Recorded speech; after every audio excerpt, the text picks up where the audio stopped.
Oi, gente!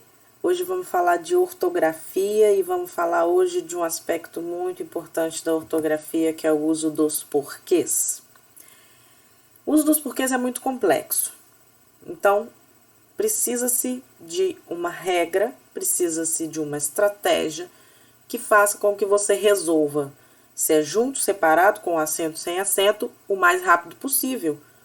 Isso pensando que você vai estar fazendo uma prova em que numa redação você precisa escrever e ter certeza de que aquela escrita está adequada. Ou também que numa prova objetiva você saiba identificar o que está adequado e o que não está em relação ao uso dos porquês. A gente tem um passo a passo aqui que nos dá uma ideia mais adequada de como usar esse porquê. A primeira coisa que você precisa fazer é substituir por pois. E aí você vai indo por eliminação. Olha, veja bem, se eu substituir o porquê da minha frase, seja na questão objetiva ou seja na minha prova discursiva, se eu substituir o porquê que eu quero usar pelo termo pois, pela conjunção pois, significa que se der certo, eu vou usar o porquê junto. Por quê? Porque eu vou estar usando o porquê para explicar ou para dar uma ideia de causa. Olha o exemplo, estudou porque queria passar. Se eu substituir, eu vou colocar estudou, pois queria passar.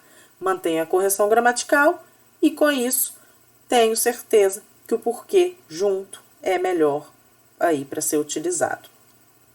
Mas eu substituí por pois e não deu certo. Qual é a minha outra estratégia? Eu posso substituir por o motivo, que aí eu vou saber que ele é junto e com um acento circunflexo. Olha o exemplo, não sei o porquê de tanto estudo.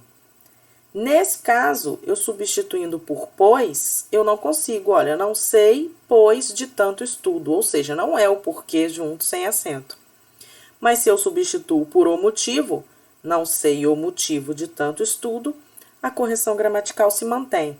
Se ela se mantém, então eu posso utilizar o porquê junto com acento. Então, eu já eliminei duas formas de usar o porquê pela substituição. Vamos para a terceira. A terceira é o porquê separado com acento. E aí você sabe, e você deve saber e não esquecer, que esse porquê ele sempre vai vir no fim da frase. Independente de qual seja a pontuação dessa frase. Pode ser uma interrogação, mas também pode ser um ponto final. Pode ser uma exclamação. O que é regra é que ele sempre vai vir após, né, todos os elementos da minha frase, lá no fim, finalizando a minha ideia. E se isso for guardado por você, na hora de escrever e na hora de identificar, você vai saber exatamente quando usá-lo. Exemplo, não estudou e não sei por quê. Tá no fim da frase, tem um ponto final depois dele, ele é separado com acento. Se nenhuma dessas estratégias, a substituição por pois não der certo, se a substituição de por o motivo não der certo, se o porquê não está no fim da frase, o que me resta é entender que naquela construção eu tenho o porquê separado e sem acento, que sempre vai dar uma ideia de questionamento. Não é uma pergunta, é um questionamento. A pergunta pode estar implícita, não precisa vir com interrogação. Olha o nosso exemplo. Não sei por que ele não estudou. Se eu substituir por pois, não vai funcionar. Se eu substituir por o motivo, não vai funcionar, a não ser que eu faça adequações. E ele não está no fim da frase. Então, eu só posso usar separado, sem acento.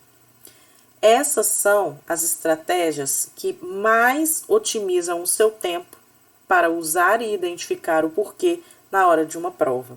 Espero ter ajudado e a gente se encontra em breve. Tchau, tchau!